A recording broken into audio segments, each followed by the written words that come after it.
Can I talk about Kevin Smith? Sure. Would that be all right with the group? Yeah, let's do it.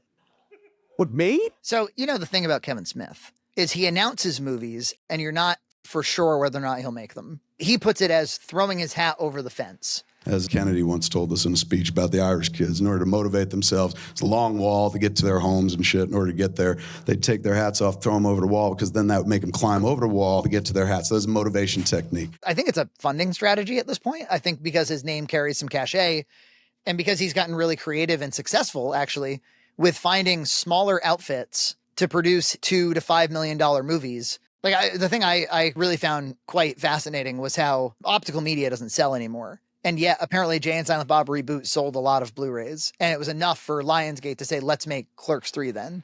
Oh. Because we think that you're like one of the few people who can sell optical media. And when we sell optical media, we actually, a small company like us does pretty well. Because like the people who are fans of him probably like optical media. I get it. Right? It's like when you and I talked about how like Best Buy's getting rid of optical media and like the video performed well. And I was like, they care about, it turns out there's a correlation between James Rolfe fans and optical media. So there's that. There's like, remember Haim Saban, the creator of Power Rangers and composer of many popular Saturday morning cartoon theme songs? Of course. Of course. Well, he's got Saban Films and he doesn't just make Power Rangers. He makes all kinds of shit apparently because Jay and Silent Bob Reboot was made via Saban Films. And now this new movie. So just a quick and brief history of like Kevin Smith, like movie announcements. Let's see if I can remember them all. So obviously Clerks comes out and in the credits, he used to do this really cool Marvel-esque thing where he would actually say, Jay and Silent Bob will return in, and then he would name a movie that hadn't been made yet. So he's always been doing this, which I really, it is actually kind of cool. This is like a pioneer. Yeah. Like there's going to be a universe of these characters and anticipate them in an upcoming film. That's a pretty innovative thing to do with such a small indie film too. Yeah. These two characters will return in, and maybe people don't know this. He told the story in full a couple of years ago, but he has always owned Jay and Silent Bob, the characters. And it was through basically a bad deal when Miramax bought Clerks, they conceded to he was like, well, can I have Jay and Silent Bob? And they thought like, well, those guys aren't even the main characters. So of course, sure. Why not? I think they thought they were getting a better deal out of the movie. And it turned out that he's been able to make a lot of his money. So yeah, he said they'll return in Dogma, but then he made Mallrats and then he made Chasing Amy. So those were like unexpected. Then he did get around to making Dogma. Then there was Jay and Silent Bob Strike Back where he promised no more Jay and Silent Bob characters. He makes Jersey Girl immediately after that has its challenges. He immediately returns back to the View Askew universe and makes Clerks 2. So this whole thing of like, I'm closing the book on the View Askew universe went away pretty quick. And then what was next? Then he said, I've written 2 scripts, man. One was called Red State. Yeah, it's a horror movie about the Westboro Baptist Church. And one is called Zach and Miri Make a Porno. And the big story at the time was Harvey Weinstein, who was a respected film producer at the time. Of course. He greenlit it based on that title alone. Wow, really? Oh, it's surprising. You'll be surprised to hear I'm horny. It sounds like a porno, you say. A porno? Can we make one right now? So they greenlit that and they got Seth Rogen, and because it underperformed, he became a weed addict. It's true. And then that led him to, he was offered, to make this Bruce Willis movie Cop Out, which was unexpected. And he said he did it because his father died and he thinks his father would have liked to have seen that movie. And then finally he kind of self-funded or was able to find some limited funding to make Red State. I remember that was like one of the first ones where I've been hearing about Red State for years. I was trying to make Red State for 5 fucking years. Nobody would give me the money to make that movie. Till one day, one of the producers on the movie walked me and John Gordon into the office of a gentleman in New York, who is in the clothing business. Sat down and talked to him. I go, did you read the script? He goes, no, I don't need to read the script. And I said, what do you mean? He goes, I saw a movie, had your name next to Bruce Willis's name. So I know that you know how to make movies, how much you need. And then it was at that point, he went to Sundance with Red State and he said, I'm going to quit filmmaking, but first I'm going to make a movie called Hit Somebody, and it will be based on this song called Hit Somebody. and it's going to be a big hockey movie because he was getting really into Wayne Gretzky. And it's going to be starring John Goodman and all my buddies, and it's going to be this huge thing. It's going to, big Kevin Smith celebration, and then I'll quit filmmaking and I'll do things like podcasts and variety television or something. All right. And then he was podcasting and he came up with Tusk. And I remember it was like, is he kidding around or what the fuck? Because he had really made a lot of noise about I'm quitting filmmaking. And all of a sudden this funny, silly podcast idea of this walrus horror movie was enough to cancel all those plans. So again, we were supposed to have stopped Jay and Silent Bob movies. We were supposed to stop movies in general. So he keeps us guessing, but I guess it's not really much of a guess after a while. So he makes Tusk, and then Tusk obviously is not well received, but then he got addicted to the idea of doing movies that take place in Canada that are based on weed-addled podcast discussions. So then he's like, let's make Yoga Hosers, which was, I'd say that and Cop Out for my money are the two unwatchable Kevin Smith movies. I can get through. I can get through just about any Kevin Smith material generally, but not those two. I don't even know a thing about Yoga Hosers. What's it about? Like, I saw the movie and I couldn't even tell you. It stars his daughter and Johnny Depp's daughter, and they're in like a band. And Johnny Depp's character from Tusk comes back.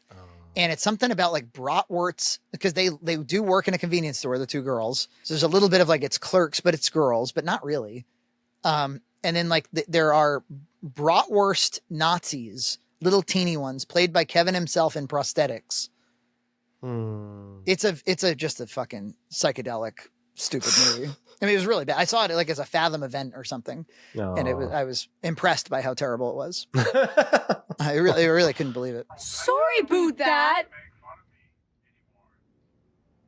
Girls, that's just not very Canadian. Come on, Robin. Let's get out of here. And you got people like Adam Brody to be in it, Ralph Garman, who's one of his podcast hosts. And then he was threatening for a long time. He's like, I'm going to make a third movie and it will be the Canada trilogy. It'll be Tusk, Yoga Hosers. There's one more we want to make. One more I want to do, Canadian horror film. It's Moose Jaws. It's Jaws, but with a moose instead of a shark. And then I remember he put Jay and Bob in the Moose Jaws script. So needless to say, Moose Jaws never got made. Hit Somebody became a distant memory. And then because he owns Jay and Silent Bob and he couldn't make Clerks 3 because of some licensing issues with the Weinsteins and because Jeff Anderson was uninterested, he went forward with Jay and Silent Bob Reboot. So he made that and then was really delighting in being back in the View Askew-universe. And then that led ultimately to he had his heart attack shortly before that. And then that kind of led to reconnecting with Jeff Anderson, rewriting the movie to be about heart attacks instead, and making Clerks 3. So now he's got this next movie. And so we all know he had his own psychotic break. Oh, I think I saw an article like somewhat recently how weed smoking like increases your risk of like cardiac arrest, like percentage wise, significantly.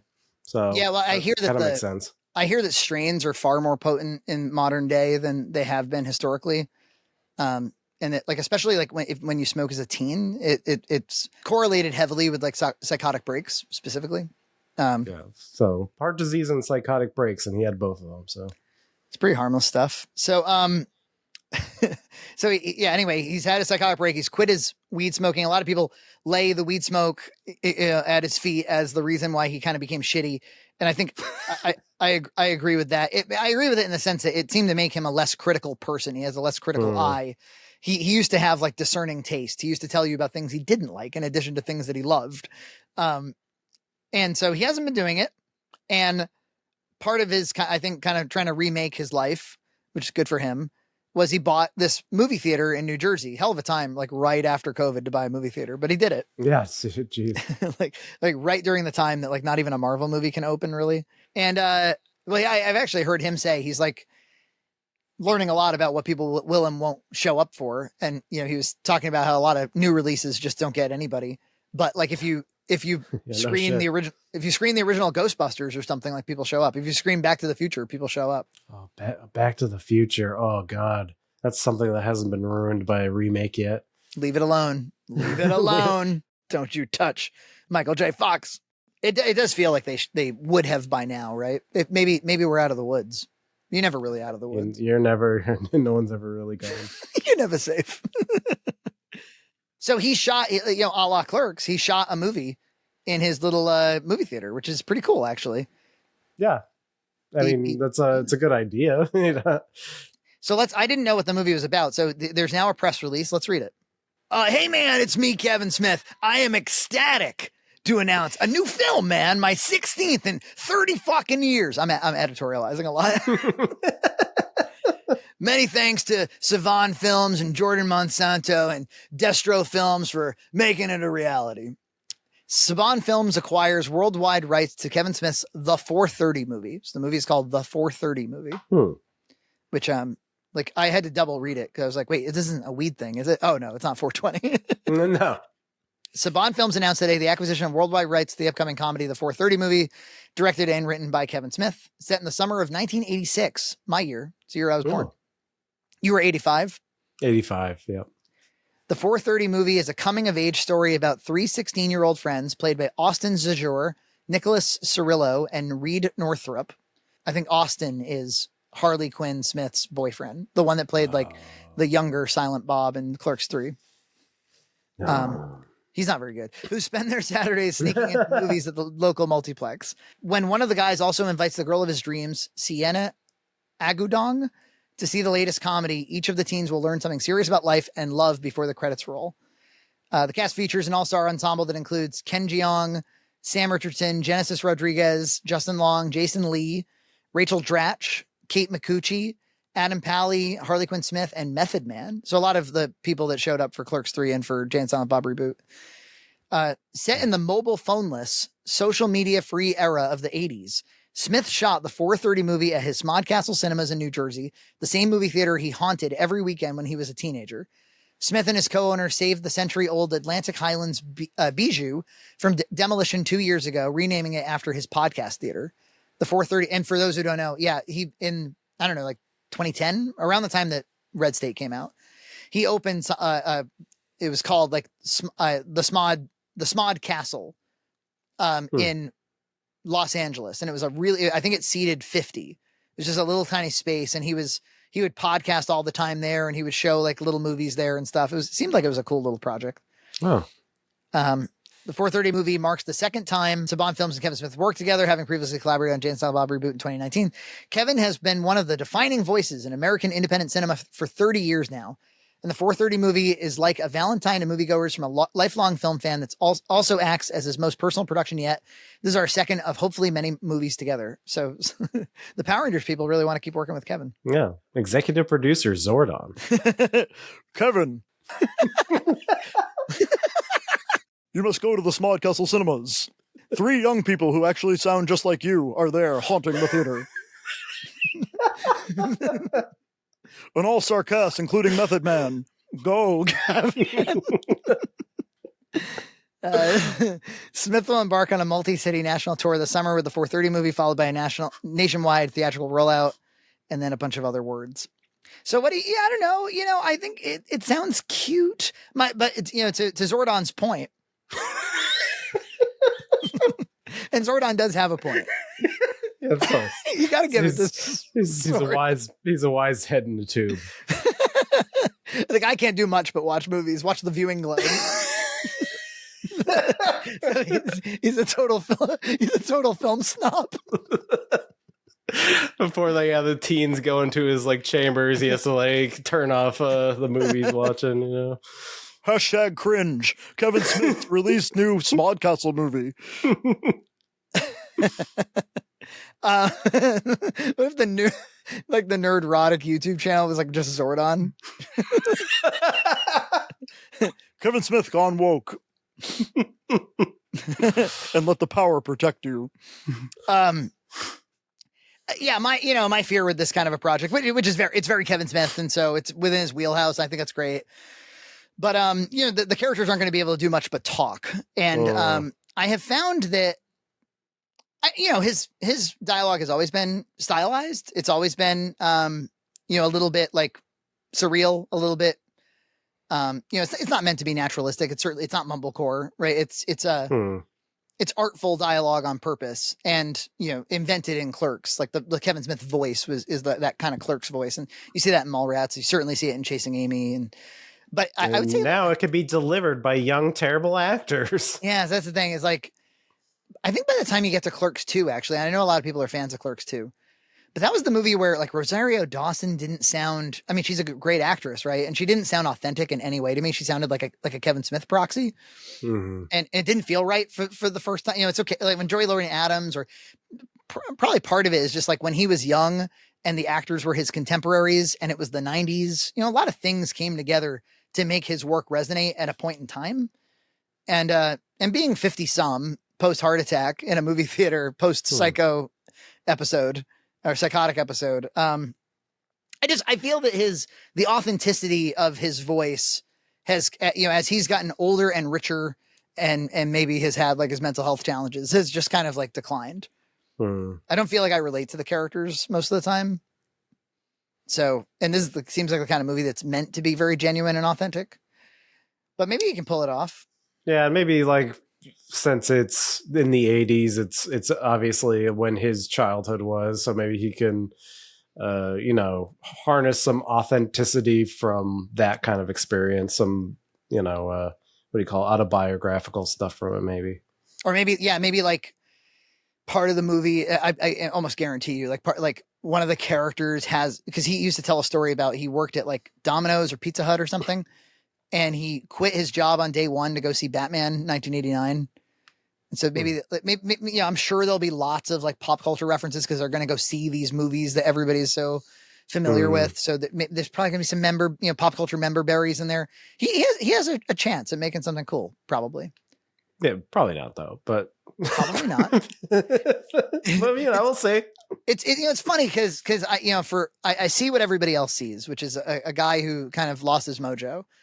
But somehow I have remained on like this side of the line of still being able to call myself a fan. Even Clerks 3 is a mess of a fucking movie, but goddamn if I'm not intrigued by it. I'm not like dismissive of that movie. In fact, there are lots of scenes I enjoy. I thought were kind of fun. Or I related to, or whatever. Jay and Silent Bob Reboot, people don't like that one either. I think it's okay. Jason Lee pops up. Jason Mewes is in the whole thing. You have like some more talented people like Fred Armisen who get to have fun. I think one of the major mistakes that Kevin has made as time has gone on is like, I think great art is created when you have a specific vision for something, and then you're open to opportunities and open to possibilities. So you go in with a good plan, and then you allow that plan to be flexible. Instead, what seems to have happened is in his early days, he was totally inflexible with his script and with improvisation and that sort of thing. Very rigid. It felt like those movies were rigidly made. And maybe part of that was because they were burning film and you have to shoot in a specific way. And then at some point, I'd say post-Weed probably, he started being like all too happy to let like improvisational actors do whatever they wanted with the scene. In fact, like the more they butchered or like perverted the scene, the better, it seems. There's scenes like that with Zach and Miri. Certainly there's scenes like that in Yoga Hosers, like the whole movie is like that. Ugh. Where he just lets everybody do everything. So you don't want to be that open to possibility. Well, maybe you can find a happy medium now. That's the idea. That's what you're supposed to do. Because like you said, we don't know what he looks like after Weed, after all the psychotic break. We don't know how he's going to channel his creative energy after all that. He should consider marketing the movie with that. You don't know what this is going to be like without Weed. Come see. Subscribe to Red Cow Entertainment on Patreon for full episodes every other week.